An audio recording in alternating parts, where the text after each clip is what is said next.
dhaamsa ummataatiin ummatarraa bakka bu'ee nama dhaamsi itti dabruu qabuuf dabarsuu barbaada.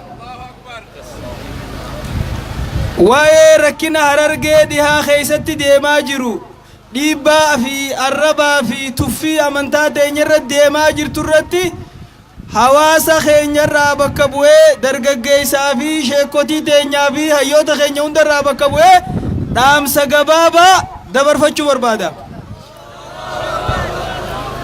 dhaamsiniin an dabarfachuu barbaadu gabaabdumatti garee namicha maqaan isaa Aliyyi Abdii jaamtuun durfamtu tan namni abbaan qabeenyaa tokko duuba taa'ee isii dhiibu yeroo gabaabduu keessatti akka mana murtiitti nuu dhiyaatanii seerri isaan fakkaatutti nuu murtaa'uu barbaanna. akkam jettan?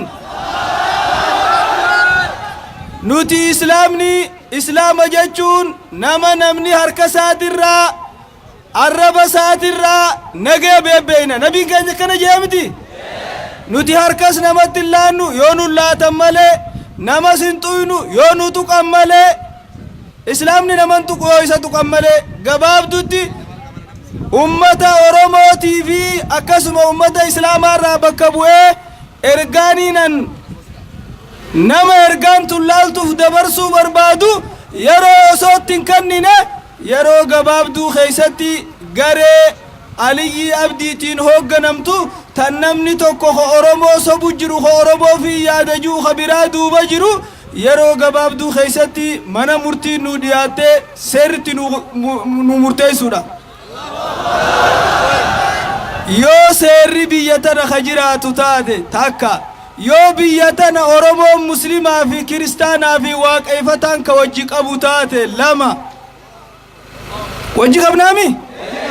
biyya tana Oromoon cufti wajjumaan qabdiimi? yeroo gabaabduu keessatti akka seera jala nu oolanii murtiin isaan fakkaatutti nu murtaa'uu barbaanna. namni immoo ergaa tanatti dabarfannu sadarkaa tokkoffaatti kabajamoo fi jaalatamoo pirezidaantii naannoo Oromiyaa Lammaa Magarsaa tokko, lammaffaa abbootii gadaa tan Oromiyaa keessa jiran hunda, sadaffaa bulchiinsa Harargee lixaa guutumattuu akka yeroo gabaabduu keessatti tarkaanfii waan kanarra fudhatan ergaa gama isaanii dabarfanna. sadii inni afuraffaadha obboleessa keenya xiinxalaa siyaasaa jaalatamaaf kabajamaa Jawaar Mohammad.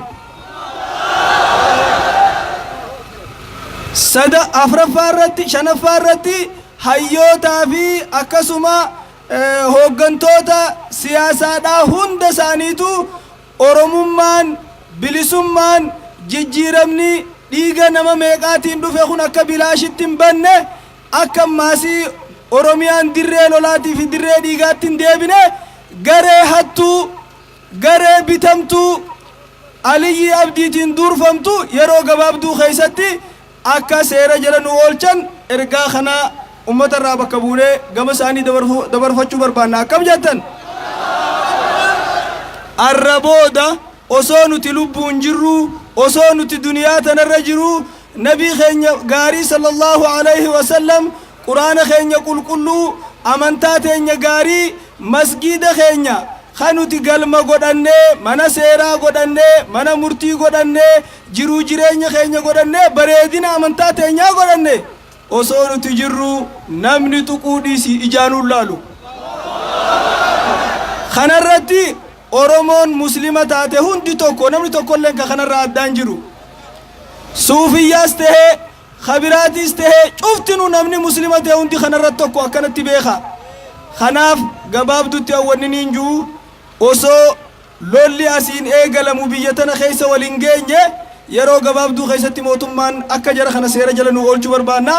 lolli hoggu takkallee lolli gaariin hin jiru, nagayni hamaanis hin jiru. nuti nagee barbaanna, lolan barbaannu yeroo gabaabduu keessatti namni ergaan teenya bira geesse hundi ummata dallaala bakka biraatirraa ergamee amantaa teenyatti ergamee dhufe kana tokko taanee akka seera jala oolchinuu jenna. galatooma.